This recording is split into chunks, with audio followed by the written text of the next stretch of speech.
Thank you for the kind introduction, and good morning, everyone. And for others who are joining from other parts of the world, good afternoon and good evening, wherever you are. And happy Mid-Autumn Festival for those who are celebrating this occasion today. Before I start, I would like to take a quick minute to say a quick word of thanks to partners and friends of Genvi. 2021 is a momentous year for Genvi as we celebrate our 100th-year anniversary. And for those of you who still remembers Cologne Re, the world's first and oldest reinsurance company, we are celebrating our 175th year. So it is a very special year for us. And if not for the pandemics, we would very much like to celebrate this with many of you in person.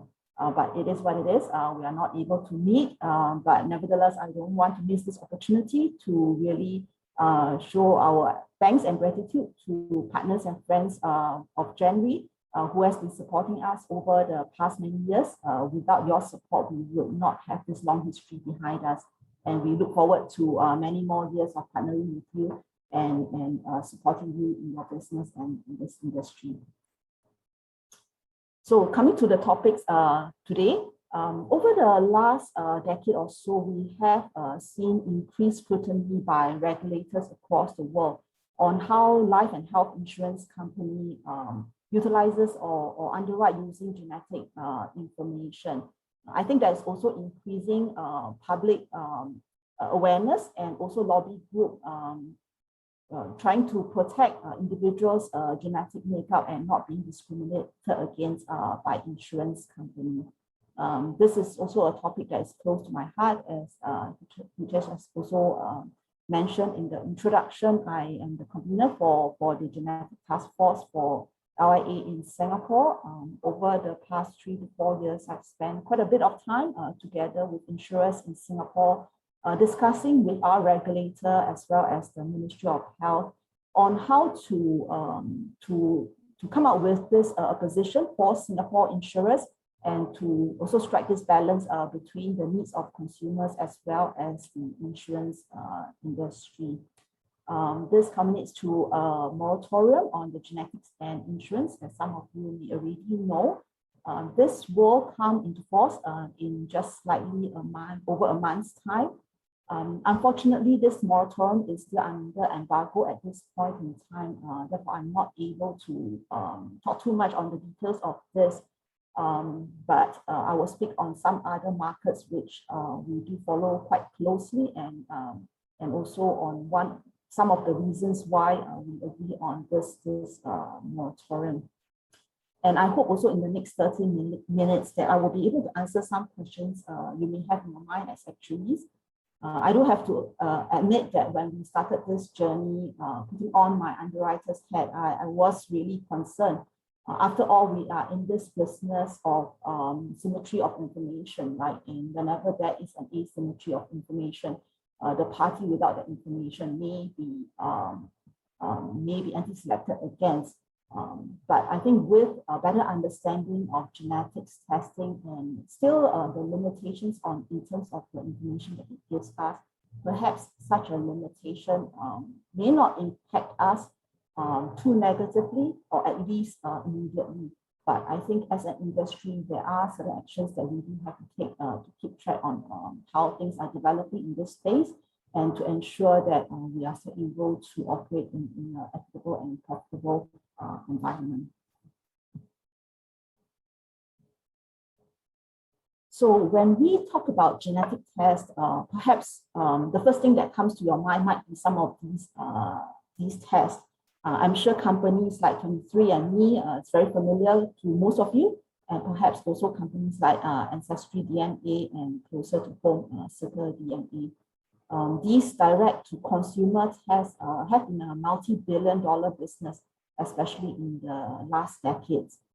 Having one's genes tested is increasingly accessible and affordable in many parts of the world.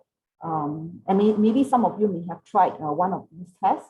The surging public interest in getting one's gene tested, probably propelled by TV and online marketing, is behind this escalating business for these companies. It does offer insights into our genetic makeup in a non-threatening way.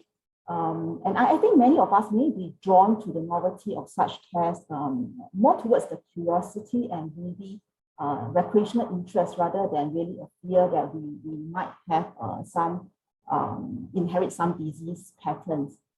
And some of these tests, if you have seen this in any advertisement, you will see that the attraction comes from the angle of general wellness, beauty, and looking good physically, as it provides information like what kind of food we should eat that will improve our metabolism, what kind of exercise is more beneficial to us, and maybe even the fun of finding out our ancestry lineage.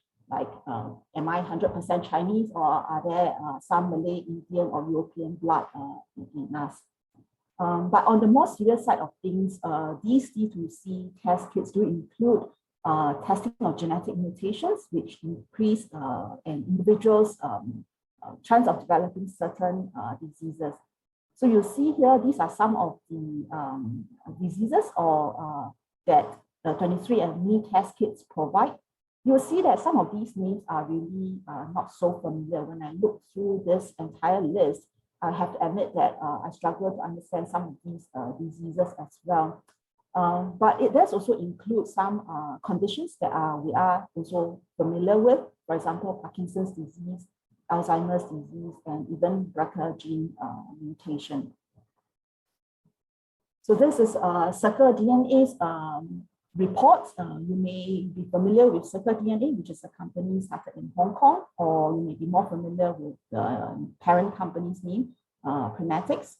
So this genetic test kits provide more than 500 reports. So aside from this 36 types of cancers that it provides, right, it also looks into our genetic makeup in terms of how it affects the effectiveness of different diets, sports, sleep, personality, behavior traits, and so on and so forth.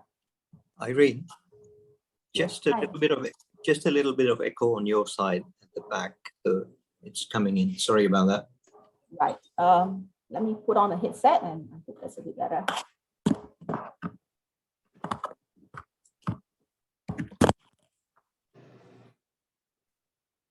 Hear me? Speak a bit. Can you hear me now? I can. I'm not sure where, but there is a bit of noise coming. But please carry on. Yeah, okay. Thanks. There's nothing else I can do about it here. Right. So yeah, and you will see that one doesn't need to break a bank to have some of these tests done. Right.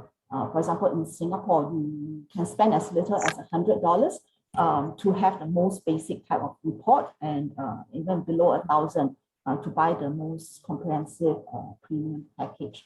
I think this chart is perhaps a little bit outdated, because the last I checked a few weeks ago, the price has increased by about 20%.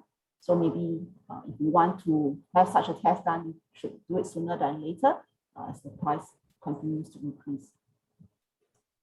According to the BIS research report, the global D2C genetic testing market is predicted to grow by over 17% year on year in the next decade. This growth is primarily fueled by the availability of these test kits and public awareness and interest that we talked about earlier. And in the most recent year, this is also further accelerated by all the R&D that is pumped into COVID research in the form of gene sequencing. So with more and more people taking an interest in this form of genetic testing, I think it is important for us in the insurance industry to consider how this might affect us, whether negatively or positively. As I mentioned earlier, a large part of such a self-testing is really more for recreational purpose. But yeah, such D2C testing does also provide some genetic variant information on genetic variants that tells us if one is at increased risk of developing certain type of diseases, like such as cancer.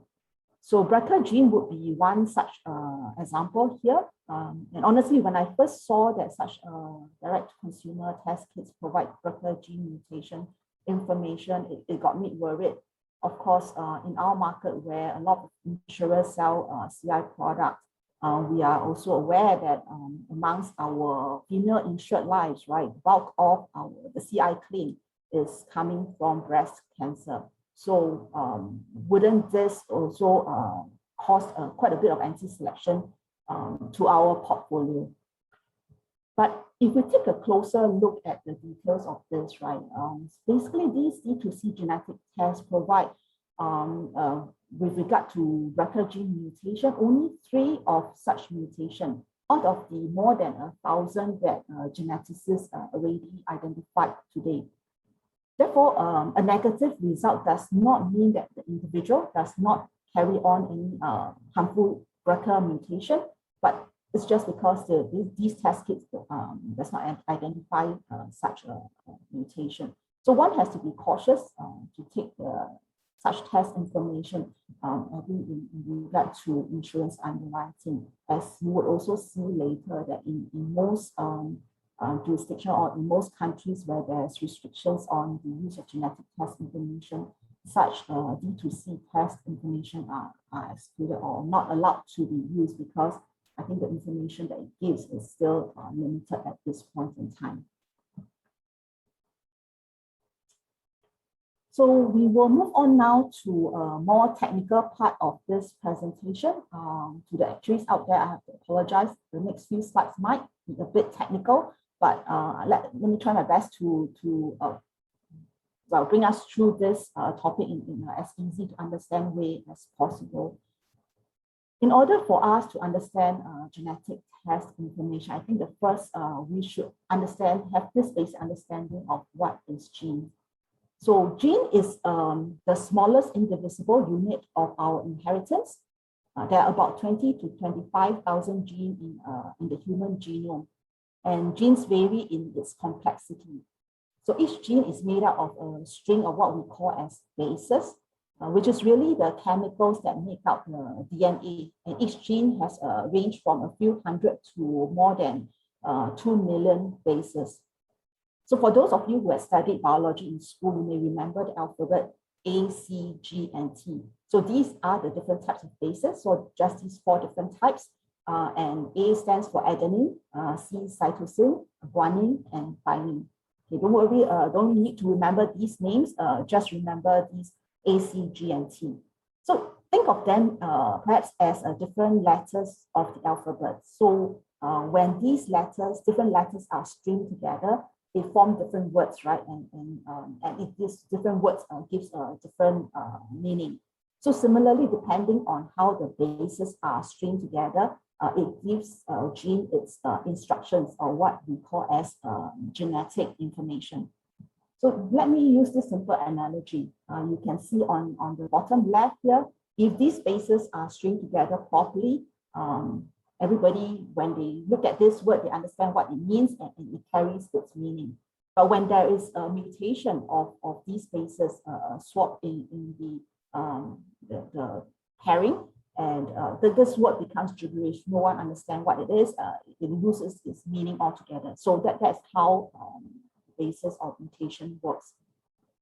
Scientists today know only about the function of about 2,000 of these genes. And the humans are generally 99% similar in our genetic makeup. So it is only that 1% difference that make one person different from another, or give us our unique identity, right? That 1% difference in our makeup, besides whether a person is tall or short, whether they have brown eyes or blue, whether they have straight hair or curly hair. So you can see that the difference in one basis can change a person's makeup altogether. But the mutation of a gene may or may not damage the function of the cells and thereby cause a disease. So it is very important to remember this. So not all a mutation or change of this basis will result in a disease. Let me digress a little bit here and try to link all this up to and bring in something that we are perhaps all familiar with today. The central dogma is really the process by which instructions in the DNA are converted into functional product. This describes the flow of genetic information from the DNA to RNA to protein. So DNA is transcribed to RNA and then translated to protein. So this replication, transcription, and translation are the main process by which all the cells goes through to maintain the genetic information and convert these genetic information encoded in the DNA into the gene product. So think of it as DNA is the blueprint, right, the template. And this transcription and translation process provides the body the instructions for it to function. So the many COVID vaccines that we are familiar today basically utilizes this different part of the process, whether at DNA, RNA, or protein, and to help the body develop antibodies against the coronavirus. Now that we have some basic understanding of what is a gene, let's move on now to see what genetic testing is trying to do. So one of the most fundamental purpose of genetic research is to look for specific inherited changes in a person's genes and how this can cause a disease in an individual. But I can't emphasize enough that it is important to remember genetic variance doesn't always necessarily mean it is bad, right? Some variants could be beneficial and many are in fact neutral and it does not impact any future mortality or morbidity.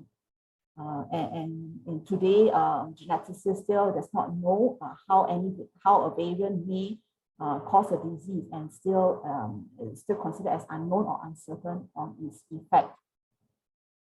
Of course, harmful variants in some genes are known to be associated with an increased risk, for example, of developing cancer, as you would have already heard from Mr. Ian Duncan yesterday, that gene mutation frequency varies across population. But it is very low at 0.02% to 2%. And today, we also know that these inherited variants are estimated to be responsible or contribute to about 5 to 10% of all cancers. And gene mutation can pass down from one generation to the next, but it can also occur during the fertilization process. So although we think of, because gene is in our inheritance, it does not necessarily mean that it's always passed down from a parent to a child. And if such a mutation occurs during the fertilization process, both parents can be perfectly normal, but the child may have such a mutation. So similarly, even when one inherits a mutation, it does not necessarily mean it's a death sentence. So there are many factors that comes into play to determine if a person with a mutation will go on to develop a disease. One of this is we call as penetrance. So when not all who carry the mutation go on to develop associated disease, we call this as incomplete or reduced penetrance. Hereditary cancer syndrome also vary in terms of their expressivity, which means that people who inherit a variant may vary in the extent to which they show the signs or symptoms of the syndrome, and including the development of associated cancers. So there are also other factors such as lifestyle and environmental factors, and this also includes like infection through virus or bacteria. So all these play a role together with any genetic mutation to cause a disease. So you can see that it's not always straightforward, right, when one is tested with a gene variant or mutation, and to apply this for insurance underwriting. So I think until the day that geneticists have better ideas on who exactly will or will not get the disease, the debate will always continue on whether it is fair for insurance company to utilize such uncertain information to discriminate an individual when they buy an insurance. I'm sure many of us are familiar of how genetic tests can be done. As many of us go through life living with COVID, we would have done some of these tests, especially buccal swab or nasal swab. And this is a type of genetic test and blood drawn is also a type of genetic test. And for the newborns, it's through heel prick. And for prenatal testing, through amniocentesis or obtaining the DNA through the cervix. And it's also important for us to consider the setting on which genetic test is being done. And this is also important in the context of many regulations out there in restricting insurance companies from the use of such tests. So depending on the setting in which the test is being done. So generally, there are three different settings. First, clinical setting, which means that an individual has the test done because they show signs of and symptoms, or they have certain risk factors. Research setting is when this is done on a so-called population basis for the purpose of doing research, and D2C testing, which we have talked about earlier. Next, we consider the purpose on which a genetic test is done. So this differentiation is very important, as you will see a bit later when we look at some of the restrictions across the world in terms of the use of genetic information. So it does differentiate between these two types of, or the purpose on which genetic test is done. So if it's done to confirm or rule out a diagnosis based on existing signs or symptoms of abnormal non-genetic test results. So for example, if an individual is diagnosed with a disease through whether blood test or CT scan or PET scan or whatever, non-genetic test, and such a genetic test is done only to find out if the cause of the disease is genetic in nature, we call this as diagnostic genetic test. And predictive genetic test is really test done to predict the future risk of a disease. And in an individual who has not exhibited any symptoms of the genetic disorder. So it's really to predict the future risk. So this can be based on family history, but that individual still does not have such a disease. Next, we move on to look at how the markets across the world approach the use of genetic test information in the life and health insurance industry. Different countries have slightly different models and approaches in addressing this topic. Generally, I would broadly classify them into these four broad categories. They are in no way mutually exclusive, but I think it's easier for us to understand looking at these four broad categories. So the first category is countries where there is currently no regulations or restriction on the use of genetic test information. So insurers are still free at this point in time to use such information for underwriting. A second category is countries with self-regulation. So although there is no regulations prohibiting them from the use of such information, but the industry has a self-regulation whether with or without written code of conduct.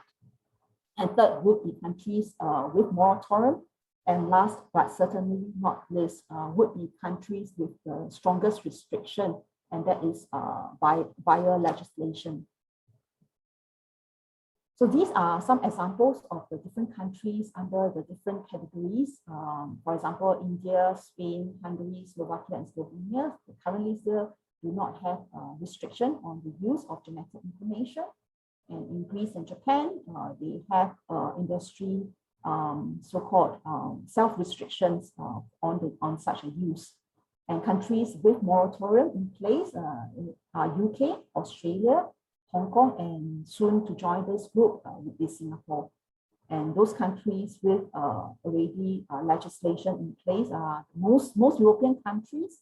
And for US and China, currently their regulation or legislation is only prohibits health insurance companies from the use of genetic test information, and the current restriction does not apply to life insurance. Now, I would like to spend a bit more time to take a closer look at the UK moratorium. You will see that a number of countries following this route, right, would use the UK's ABI Code on Genetic Testing and Insurance as a guide, or even closely mirror it. This ABI code was last introduced in October 2018. This builds on and replaces the previous concordate and moratorium in genetics and insurance, which was already in place since early 2005. The UK's genetic code differentiates genetic testing into the two different kinds, which we talked about earlier, diagnostic and predictive genetic tests.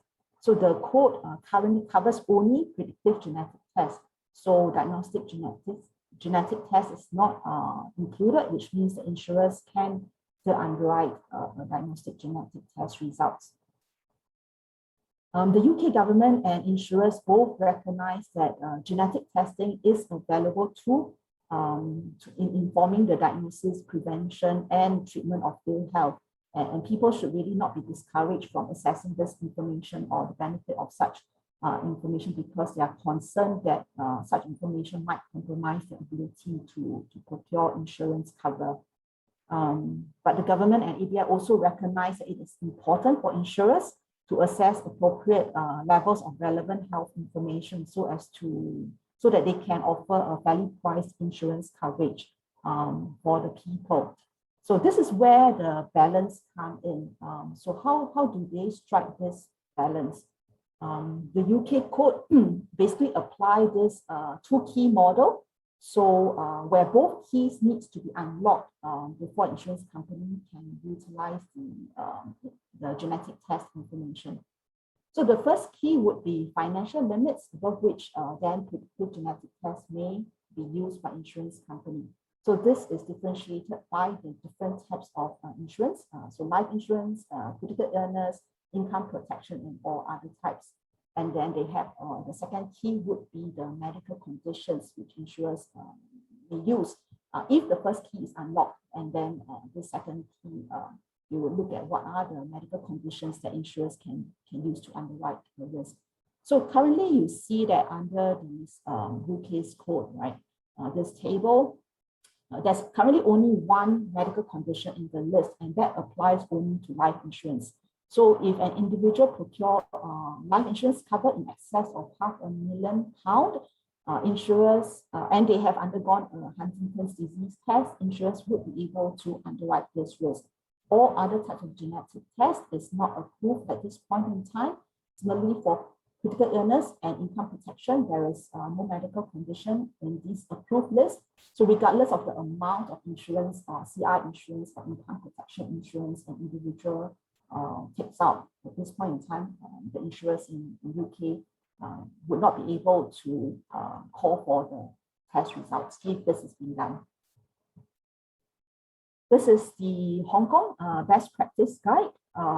So Hong Kong introduced this best practice guide since June 2020. It had a 10 months commencement period, so which ended in 31st March 2021 this year, and from 1st April this year, all insurers have to follow this guide. So you see that it looks very similar to the UK's code.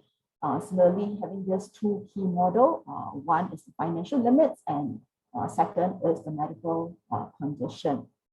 So Hong Kong insurers is fortunate in that currently there is quite a long list or a number of medical conditions that appears in this list, which means that insurers in Hong Kong, if an individual purchase life insurance in excess of 5 million Hong Kong dollars, and they have done one of these tests, genetic tests, insurers would be able to use information for underwriting purpose. Coming to closer to home, I'm not sure how many of you are aware that Singapore actually had a position paper since 2006. This is following the prompting of the Bioethics Advisory Committee, which was set up by the Singapore government at that time to really look into the ethical, legal, and social issues arising from biomedical science research in Singapore. Even during that time, LIA, the insurance industry, already set out a position that we as an industry support the development of genetic technology, and we have no wish to inhibit this research effort. But if an individual had undergone any form of genetic test, I mean, insurers were not asked request an applicant to undergo genetic tests, but if this is done, we have the right to use this as any other medical information. Despite this position paper, I think our government, of course, see the need to strengthen the position, and that is where our moratorium came about. And as mentioned, you will be able to see the details of this in just over a month's time. If you look at the UK's code and also those from Hong Kong and soon Singapore, there are basic principles that the industry and the regulator took into account to try to strike this balance. Generally, insurers, I think across the world, will never subject an applicant to undergo a genetic test for underwriting purpose. But in some countries, for example, Singapore and Hong Kong, in a way, we are still lucky that we can underwrite family history.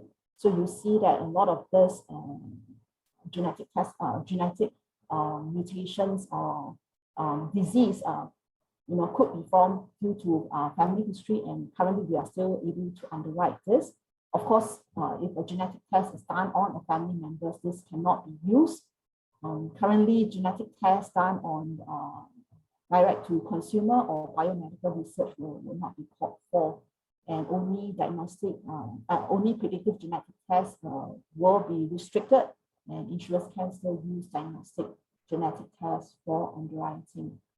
So the aim is really the financial limits will be set at a level where generally a large proportion of the population can still obtain some form of insurance, well, as a basic human right, but it's set at the level that it should not unduly, the insurance industry will not be anti-selected against.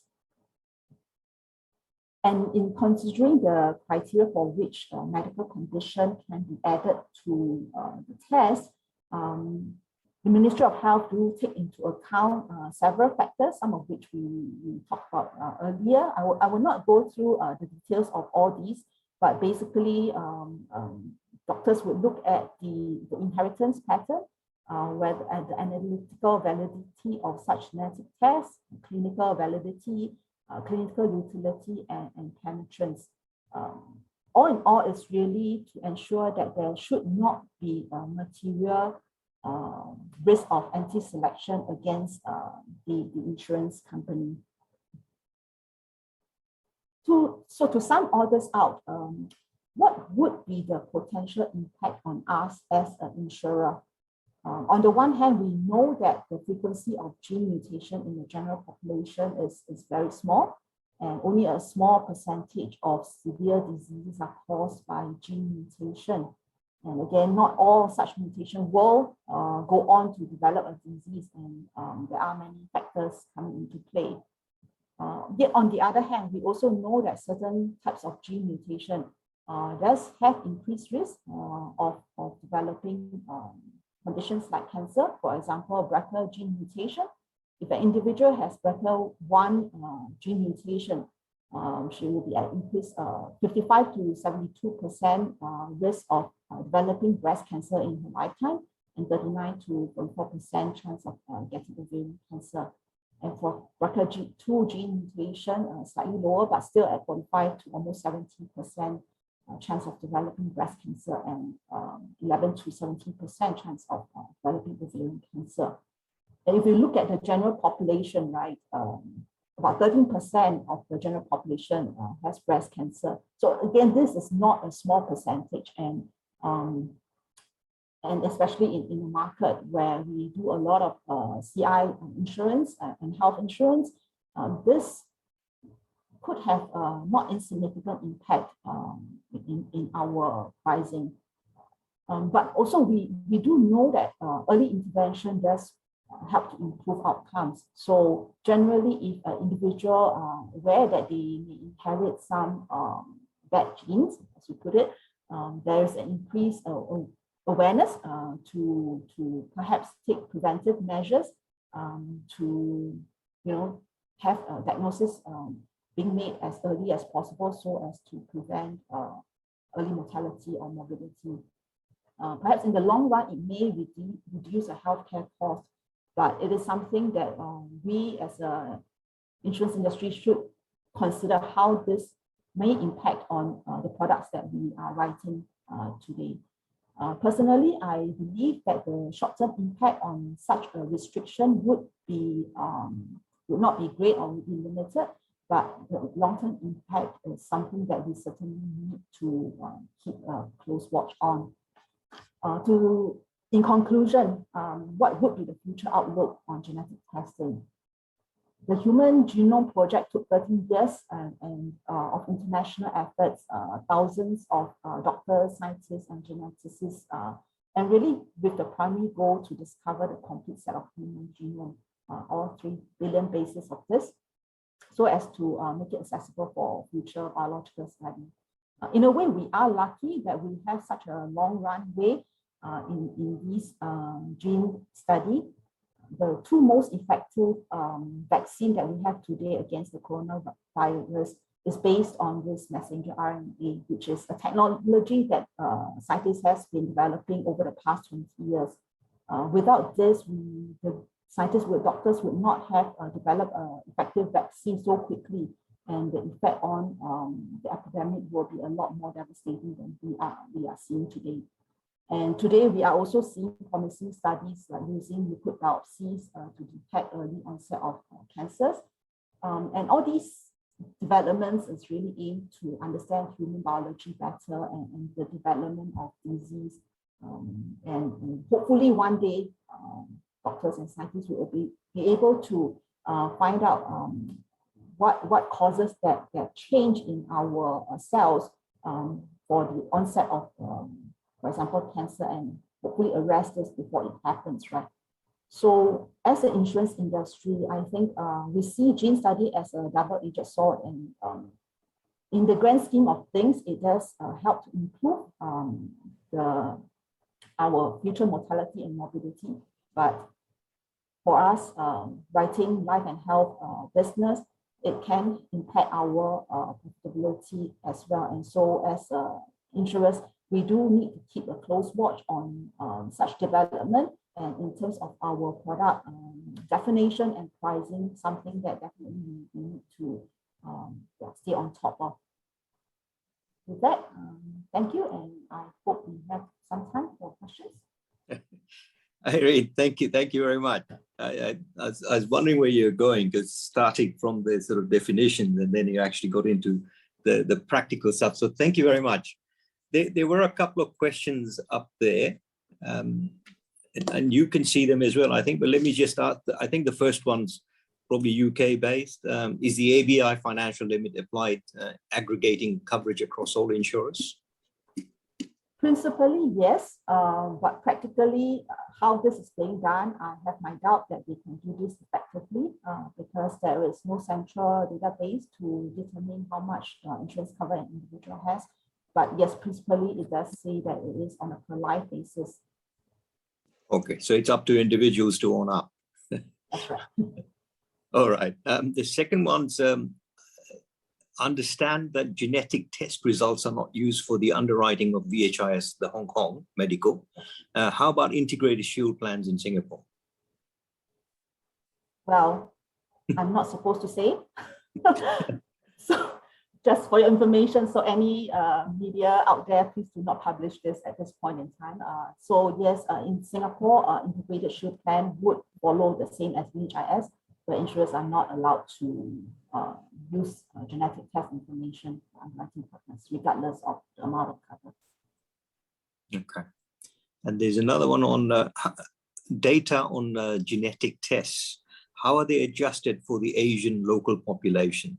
So the stuff you got from your research. And yeah, there are some studies that are focusing on the Asian population, but generally they do not differ that much. Of course, certain population has a higher incidence of certain diseases. So the incidence of such a genetic mutation, of course, it is always a range, right? But it is not so significantly different between the Western world or the Asian world. Okay. And the last one on the list was when is the Singapore moratorium going to go live? 26th of October would be the end of our sunrise period. So 27th October, it will be implemented. Okay. Can I just ask one more, which is, so if I go and do a test tomorrow and get that for my personal reasons, do I have an obligation to disclose, say, if I go and seek insurance in Singapore? Or So not Singapore, but generally, I mean, where they in the UK, for example?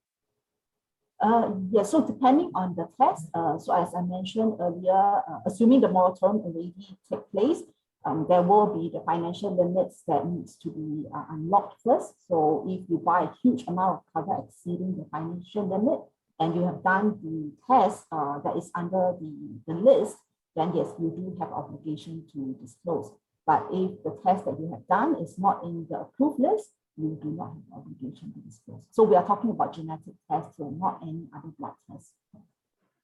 Okay, so the consumer has some responsibility here. Yes, or they have some protection against, depending on the type of test that you've done. So you would have to look at, for Singapore, you would have to look at this, the table when the moratorium is in place on what are the tests in the approved list at the moment. So for UK, as I mentioned, currently it's only Huntington's disease and applicable for life insurance. So if you buy a CI cover in UK, you don't have to disclose any genetic tests that you've done. Okay. Another question, will the task force look at approving, I'm not sure what he means, but for diagnostic tests in the future? So, well, approving is too far-fetched. We can appeal to the Ministry of Health. So the approving body would be the Ministry of Health rather than LIA or the task force for that matter. But of course, the industry can monitor the impact of the moratorium, and if that has impacted us negatively in any way, we can present this to the ministry, and that's why it is a moratorium, right? So these are not cast in stones, and there is also always the room to discuss and present to the ministry that the industry is adversely affected by such a moratorium, and therefore for the ministry to consider adding such a test into the list. Okay. Irene, I'm going to stop here now because I've got to move on for the next section, but thank you very, very much. Thank you.